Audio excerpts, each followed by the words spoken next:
आज की कक्षा में हम निर्गुण भक्ति शाखा के प्रमुख कवि संत कबीर दास जी की जीवनी पढ़ते हैं। महान कवि एवं समाज सुधारक महात्मा कबीर का जन्म काशी में सन 1398 ईस्वी में हुआ था। एक किंवदंती के अनुसार कबीर ने किसी विधवा ब्राह्मणी की कोख से जन्म लिया था, जिसने लोक-लाज के भय से इन्हें वाराणसी के लहरतारा नामक स्थान पर एक तालाब के समीप रख दिया था। वहां से इन्हें नीरू और नीमा नामक एक जुलाहा दंपति ने उठा लिया और इनका लालन पालन अपने पुत्र के समान किया। इस प्रकार इन पर बचपन से ही हिंदू और मुस्लिम दोनों धर्मों के संस्कार पड़े। इनका विवाह लोई नामक स्त्री के साथ हुआ, जिससे इनके कमाल और कमाली नाम की 2 संतानें उत्पन्न हुई। महात्मा कबीर के गुरु रामानंद जी थे, जिनसे गुरु मंत्र पाकर ये संत महात्मा बन गए। इनके जीवन का अधिकांश समय काशी में बीता, किंतु अपने अंतिम समय में ये मगहर चले गए और विद्वानों के अनुसार इनकी मृत्यु सन 1518 ईस्वी में मगहर में हुई। ये संत कवियों में सबसे अधिक प्रतिभाशाली कवि थे। इन्होंने समाज सुधारक, पाखंड की आलोचना, मानवतावाद, समानतावाद आदि का वर्णन किया। इनके काव्य में 2 प्रवृत्तियां देखने को मिलती हैं। एक में गुरु एवं प्रभु शक्ति, विश्वास, धैर्य, दया, विचार, क्षमा, संतोष आदि विषयों पर रचनात्मक अभिव्यक्ति तथा दूसरी में धर्म, पाखंड, सामाजिक कुरीतियों आदि के विरुद्ध आलोचनात्मक अभिव्यक्ति देखने को मिलती है। इनकी रचनाओं का संग्रह बीजक है, जिसके 3 भाग हैं। साखी, सबद, रमैनी। साखी में कबीर की शिक्षा और इनके सिद्धांतों का निरूपण है। यह दोहा छंद में लिखा गया है। सबद, इसमें कबीर के गेय पद संग्रहित हैं। गेय पद होने के कारण इनमें संगीतात्मकता देखने को मिलती है।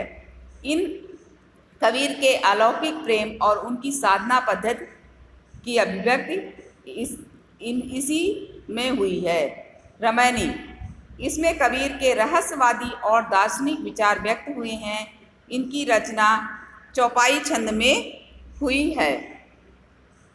इन कबीर निर्गुण एवं निराकार परमात्मा के उपासक थे। यद्यपि परमात्मा के लिए इन्होंने राम शब्द का प्रयोग किया है, लेकिन इनके राम दशरथ पुत्र ना होकर निराकार ब्रह्मा हैं। कबीर ज्ञान मार्गी शाखा के कवि थे।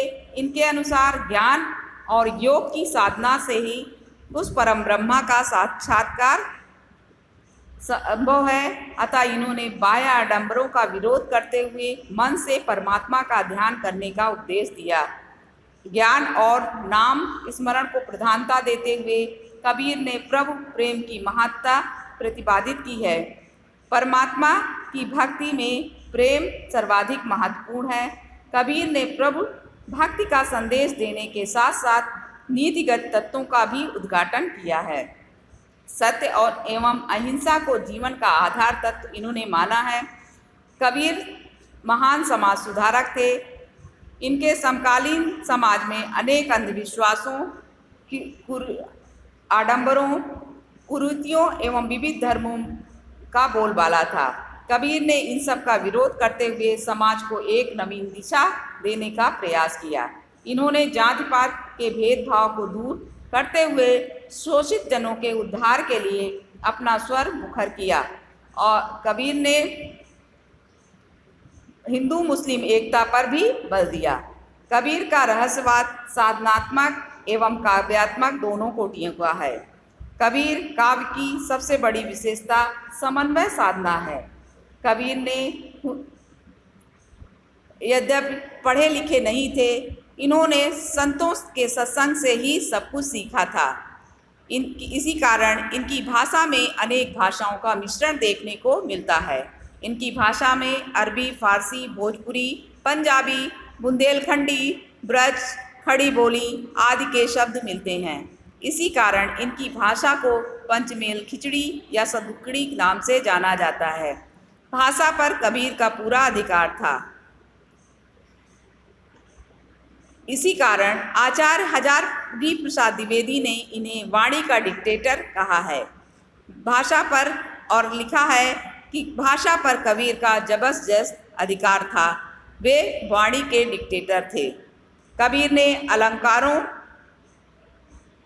का स्वाभाविक प्रयोग किया है। इन्होंने अलंकारों को कहीं भी थोपा नहीं है। कबीर के काव्य में रूपक, उपमा, अनुप्रास, दृष्टांत, अतिशयोक्ति आदि अलंकारों का प्रयोग अधिक हुए हैं।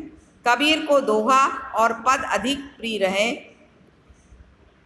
इन्होंने साखियों में दोहा तथा सबद व रमैनी में गेय पदों का प्रयोग किया है। कबीर के काव्य में प्रतीकों की अधिकता है।